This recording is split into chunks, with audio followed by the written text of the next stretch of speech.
ಆಕಾಶವಾಣಿ ವಾರ್ತೆಗಳು. ಓದುತ್ತಿರುವವರು ಸರ್ವಮಂಗಳ ಎಂ ಕುಶಾಲ್. ಮುಖ್ಯಾಂಶಗಳು. ನವದೆಹಲಿಯಲ್ಲಿ ಪ್ರಧಾನಿ ನರೇಂದ್ರ ಮೋದಿ ಸೈಪ್ರಸ್ ಅಧ್ಯಕ್ಷರ ನಡುವೆ ನಿಯೋಗ ಮಟ್ಟದ ಮಾತುಕತೆ. ದ್ವಿಪಕ್ಷೀಯ ಸಹಕಾರ ಬಲವರ್ಧನೆಗೆ ಒತ್ತು. 10 ರಾಜ್ಯಗಳ 24 ರಾಜ್ಯಸಭಾ ಸ್ಥಾನಗಳಿಗೆ ದ್ವೈವಾರ್ಷಿಕ ಚುನಾವಣಾ ವೇಳಾಪಟ್ಟಿ ಪ್ರಕಟಿಸಿದ ಚುನಾವಣಾ ಆಯೋಗ. ಅಂತಾರಾಷ್ಟ್ರೀಯ ಗಡಿ ಭದ್ರತೆಯನ್ನು ವಿಶಾಲ ಪ್ರಾಂತ್ಯ ಹೊಣೆಗಾರಿಕೆಯಾಗಿಸುವಂತೆ ಕೇಂದ್ರ ಗೃಹ ಸಚಿವ ಅಮಿತ್ ಶಾ ಕರೆ. ಇದೇ 26ರಿಂದ ನವದೆಹಲಿಯಲ್ಲಿ ಕ್ವಾಡ್ ವಿದೇಶಾಂಗ ಸಚಿವರ ಸಭೆ. ಆಸ್ಟ್ರೇಲಿಯಾ, ಜಪಾನ್, ಅಮೆರಿಕ ಸಚಿವರು ಭಾಗಿ. ಐಪಿಎಲ್ ಟಿ20 ಕ್ರಿಕೆಟ್. ಇಂದು Royal Challengers Bengaluru Sunrisers Hyderabad ಮುಖಾಮುಖಿ. ವಾರ್ತೆಗಳ ವಿವರ. ಭಾರತ ಮತ್ತು ಸೈಪ್ರಸ್ ನಡುವಿನ ದ್ವಿಪಕ್ಷೀಯ ಸಹಕಾರವನ್ನು ಮತ್ತಷ್ಟು ಬಲಪಡಿಸುವ ಉದ್ದೇಶದಿಂದ ಪ್ರಧಾನಮಂತ್ರಿ ನರೇಂದ್ರ ಮೋದಿ ಅವರು ನವದೆಹಲಿಯಲ್ಲಿ ಸೈಪ್ರಸ್ ಅಧ್ಯಕ್ಷ ನಿಕೋಸ್ ಕ್ರಿಸ್ಟೋಡೌಲಿಡೆಸ್ ಅವರೊಂದಿಗೆ ಇಂದು ಉನ್ನತ ನಿಯೋಗ ಮಟ್ಟದ ಮಾತುಕತೆ ನಡೆಸಿದರು. ಈ ಸಭೆಯಲ್ಲಿ ಪ್ರಾದೇಶಿಕ ಹಾಗೂ ಜಾಗತಿಕ ಪ್ರಾಮುಖ್ಯತೆಯ ವಿವಿಧ ವಿಷಯಗಳ ಕುರಿತು ಮತ್ತು ಬಹುಪಕ್ಷೀಯ ವೇದಿಕೆಯಲ್ಲಿ ಪರಸ್ಪರ ಸಹಕಾರವನ್ನು ವೃದ್ಧಿಸುವ ಬಗ್ಗೆ ಮಹತ್ವದ ವಿಚಾರ ವಿನಿಮಯ ಮಾಡಿಕೊಳ್ಳಲಾಗಿದೆ. ಮಾತುಕತೆಯ ಬಳಿಕ ಉಭಯ ದೇಶಗಳ ನಡುವೆ ಹಲವು ಪ್ರಮುಖ ಒಪ್ಪಂದಗಳಿಗೆ ಸಹಿ ಹಾಕಲಾಗಿದೆ.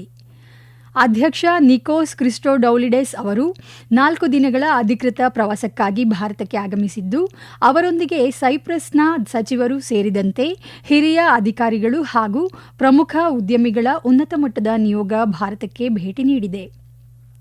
ಸೈಪ್ರಸ್ ಅಧ್ಯಕ್ಷರು ಇಂದು ಸಂಜೆ ರಾಷ್ಟ್ರಪತಿ ಭವನದಲ್ಲಿ ರಾಷ್ಟ್ರಪತಿ ದ್ರೌಪದಿ ಮುರ್ಮು ಅವರನ್ನು ಭೇಟಿ ಮಾಡಲಿದ್ದಾರೆ.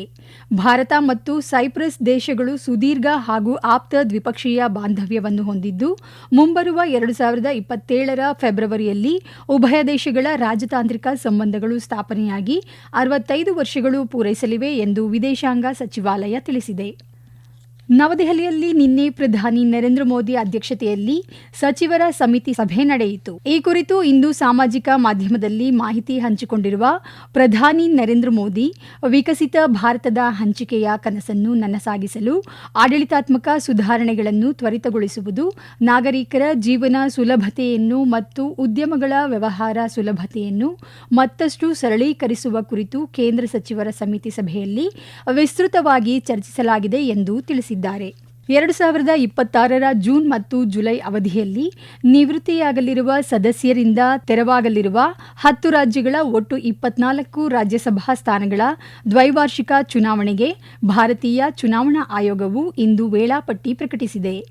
ಈ ಎಲ್ಲಾ ಸ್ಥಾನಗಳಿಗೆ ಜೂನ್ 18ರಂದು ಮತದಾನ ನಡೆಯಲಿದೆ. ಚುನಾವಣಾ ಆಯೋಗದ ಪ್ರಕಟಣೆಯ ಪ್ರಕಾರ ಜೂನ್ 1ರಂದು ಚುನಾವಣಾ ಅಧಿಸೂಚನೆ ಹೊರಬೀಳಲಿದ್ದು, ಜೂನ್ 8 ನಾಮಪತ್ರ ಸಲ್ಲಿಕೆ ಕೊನೆಯ ದಿನವಾಗಿದೆ.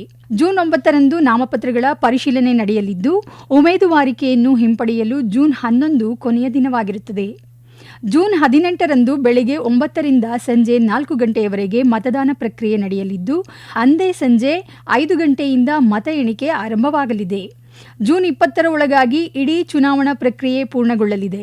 ಮತದಾನದ ವೇಳೆ ಮತಪತ್ರದಲ್ಲಿ ಅಭ್ಯರ್ಥಿಗಳ ಆದ್ಯತೆಯನ್ನು ಗುರುತಿಸಲು ಚುನಾವಣಾಧಿಕಾರಿಗಳು ನೀಡುವ ನಿರ್ದಿಷ್ಟ ನೇರಳೆ ಬಣ್ಣದ ಸ್ಕೆಚ್ ಪೆನ್ ಅನ್ನು ಮಾತ್ರ ಬಳಸಬೇಕಾಗಿದ್ದು, ಇತರ ಯಾವುದೇ ಪೆನ್ ಬಳಸಲು ಅವಕಾಶವಿರುವುದಿಲ್ಲ ಎಂದು ಆಯೋಗ ಸ್ಪಷ್ಟಪಡಿಸಿದೆ.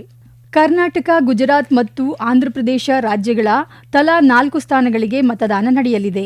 ಉಳಿದಂತೆ ಮಧ್ಯಪ್ರದೇಶ ಮತ್ತು ರಾಜಸ್ಥಾನಗಳ ತಲಾ 3 ಸ್ಥಾನಗಳು, ಜಾರ್ಖಂಡ್ನ 2 ಸ್ಥಾನಗಳು ಹಾಗೂ ಮಣಿಪುರ, ಮೇಘಾಲಯ, ಅರುಣಾಚಲ ಪ್ರದೇಶ ಮತ್ತು ಮಿಜೋರಾಂ ರಾಜ್ಯಗಳ ತಲಾ 1 ಸ್ಥಾನಕ್ಕೆ ಚುನಾವಣೆ ನಡೆಯಲಿದೆ. ಕರ್ನಾಟಕದಿಂದ ಪ್ರತಿನಿಧಿಸುತ್ತಿರುವ ಪ್ರಮುಖ ನಾಯಕರಾದ ಮಲ್ಲಿಕಾರ್ಜುನ ಖರ್ಗೆ, ಎಚ್.ಡಿ. ದೇವೇಗೌಡ, ಈರಣ್ಣ ಕಡಾಡಿ ಹಾಗೂ ಮಧ್ಯಪ್ರದೇಶದ ದಿಗ್ವಿಜಯ್ ಸಿಂಗ್ ಸೇರಿದಂತೆ ಪ್ರಮುಖರ ಅವಧಿ ಮುಕ್ತಾಯಗೊಳ್ಳುತ್ತಿರುವುದರಿಂದ ಈ ಚುನಾವಣೆ ನಿಗದಿಯಾಗಿದೆ. ಜಾರ್ಖಂಡ್ನ ದಿವಂಗತ ಶಿಬು ಸೊರೆನ್ ಅವರ ನಿಧನದಿಂದ ತೆರವಾಗಿದ್ದ ಸ್ಥಾನಕ್ಕೂ ಇದೇ ವೇಳೆ ಚುನಾವಣೆ ನಡೆಯಲಿದೆ ಎಂದು ಆಯೋಗ ತಿಳಿಸಿದೆ. ಈ ದ್ವೈವಾರ್ಷಿಕ ಚುನಾವಣೆಗಳ ಜೊತೆಗೆ ಮಹಾರಾಷ್ಟ್ರ ಮತ್ತು ತಮಿಳುನಾಡು ರಾಜ್ಯಗಳ ತಲಾ 1 ರಾಜ್ಯಸಭಾ ಸ್ಥಾನಕ್ಕೆ ಉಪಚುನಾವಣೆಯನ್ನು ಆಯೋಗ ಪ್ರಕಟಿಸಿದೆ. ಇತ್ತೀಚೆಗೆ ನಡೆದ ವಿಧಾನಸಭಾ ಚುನಾವಣೆಯಲ್ಲಿ ಸ್ಪರ್ಧಿಸಿ ಜಯಗಳಿಸಿರುವ ಮಹಾರಾಷ್ಟ್ರ ಉಪಮುಖ್ಯಮಂತ್ರಿ ಸುನೇತ್ರಾ ಅಜಿತ್ ಪವಾರ್ ಮತ್ತು ಎಐಎಡಿಎಂಕೆ ಸಂಸದ ಸಿವಿ ಷಣ್ಮುಗಂ ಅವರ ರಾಜೀನಾಮೆ ಹಿನ್ನೆಲೆ ಈ ಸ್ಥಾನಗಳು ತೆರವಾಗಿದ್ದವು. ಉಪಚುನಾವಣೆ ಕೂಡ ಜೂನ್ 18ರಂದೇ ನಡೆಯಲಿದೆ. ಗಡಿ ಭದ್ರತೆಯ ಸವಾಲುಗಳನ್ನು ಸಮರ್ಥವಾಗಿ ಎದುರಿಸಲು ಅಂತಾರಾಷ್ಟ್ರೀಯ ಗಡಿಗಳ ರಕ್ಷಣೆಯನ್ನು ಕೇವಲ ಒಂದು ಪ್ರತ್ಯೇಕ ಕೆಲಸವಾಗಿ ನೋಡದೆ ಅದನ್ನು ವಿಶಾಲವಾದ ಪ್ರಾಂತ್ಯ ಹೊಣೆಗಾರಿಕೆಯಾಗಿ ಪರಿಗಣಿಸಬೇಕು ಎಂದು ಕೇಂದ್ರ ಗೃಹ ಸಚಿವ ಅಮಿತ್ ಶಾ ಪ್ರತಿಪಾದಿಸಿದ್ದಾರೆ. ನವದೆಹಲಿಯಲ್ಲಿಂದು ಆಯೋಜಿಸಲಾಗಿದ್ದ ಗಡಿ ಭದ್ರತಾ ಪಡೆಯ ಸಮಾರಂಭವನ್ನು ಉದ್ದೇಶಿಸಿ ಮಾತನಾಡಿದ ಸಚಿವರು, ಗಡಿ ಭಾಗಗಳಲ್ಲಿನ ಭೌಗೋಳಿಕ ಸಂಕೀರ್ಣತೆ ಹಾಗೂ ಹತ್ತಾರು ಸವಾಲುಗಳ ನಡುವೆಯೂ ಬಿಎಸ್ಎಫ್ ಪಡೆ ದೇಶದ ಹೆಮ್ಮೆಯನ್ನು ಸದಾ ಎತ್ತಿ ಹಿಡಿದಿದೆ ಎಂದು ಶ್ಲಾಘಿಸಿದರು. ಈ ವಾರ್ತೆಗಳನ್ನು ಆಕಾಶವಾಣಿಯಿಂದ ಕೇಳುತ್ತಿದ್ದೀರಿ. ನಮ್ಮ ಎಲ್ಲಾ ರಾಷ್ಟ್ರೀಯ ವಾರ್ತೆಗಳು ಹಾಗೂ ಪ್ರದೇಶ ಸಮಾಚಾರ ಈಗ ಆಕಾಶವಾಣಿ ನ್ಯೂಸ್ ಕನ್ನಡ ಯೂಟ್ಯೂಬ್ ಚಾನೆಲ್ನಲ್ಲಿ ಲಭ್ಯ. ನಮ್ಮ ಎಕ್ಸ್ ಖಾತೆ ಮತ್ತು ಇನ್ಸ್ಟಾಗ್ರಾಂ ಖಾತೆ ಆಕಾಶವಾಣಿ ನ್ಯೂಸ್ ಕನ್ನಡ. ಹೆಚ್ಚಿನ ಮಾಹಿತಿಗಾಗಿ ನಮ್ಮ ಫೇಸ್ಬುಕ್ ಖಾತೆ AIR ಕನ್ನಡ ನ್ಯೂಸ್ ಅನುಸರಿಸಿ. ಮಾಹಿತಿಯ ಹೂರಣ ವಾರದ ಕಾರ್ಯಕ್ರಮ ಪ್ರಚಲಿತ ವಿದ್ಯಮಾನ ಪ್ರತಿ ಬುಧವಾರ 9:15.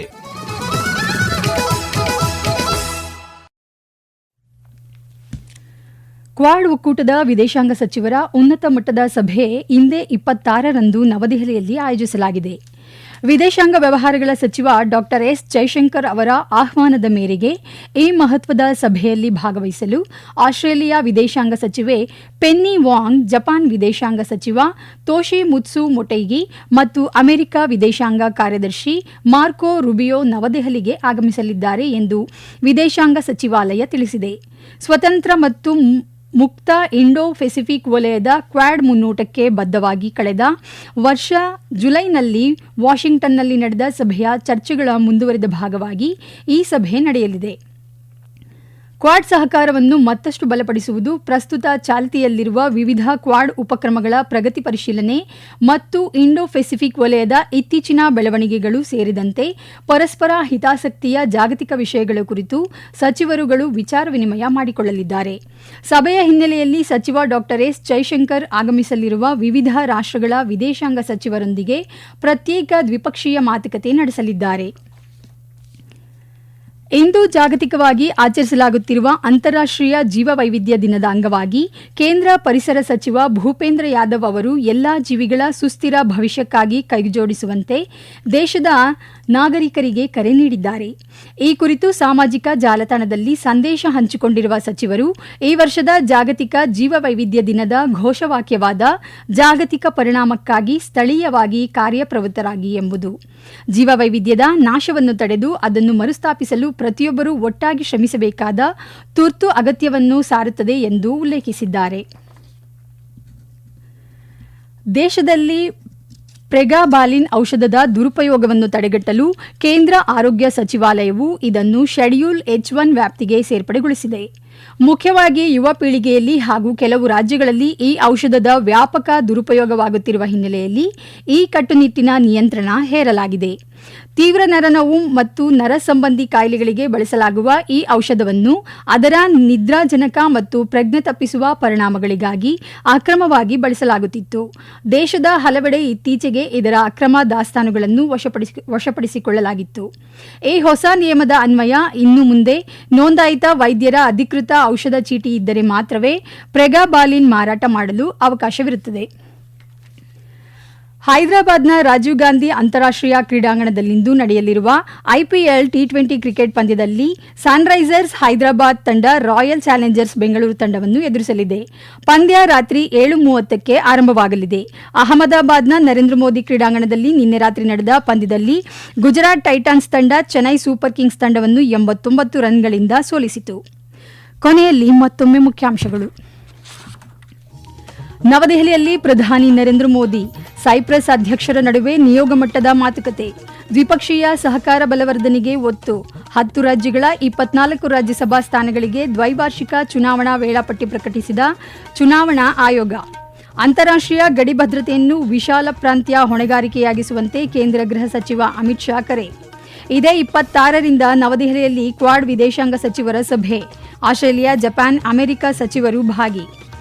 IPL T20 ಕ್ರಿಕೆಟ್, ಇಂದು Royal Challengers Bengaluru Sunrisers Hyderabad ಮುಖಾಮುಖಿ. ಇಲ್ಲಿಗೆ ವಾರ್ತಾ ಪ್ರಸಾರ ಮುಕ್ತಾಯವಾಯಿತು. ನಮ್ಮ ಮುಂದಿನ ವಾರ್ತಾ ಪ್ರಸಾರ ಮಧ್ಯಾಹ್ನ 2:30 ನಿಮಿಷಕ್ಕೆ.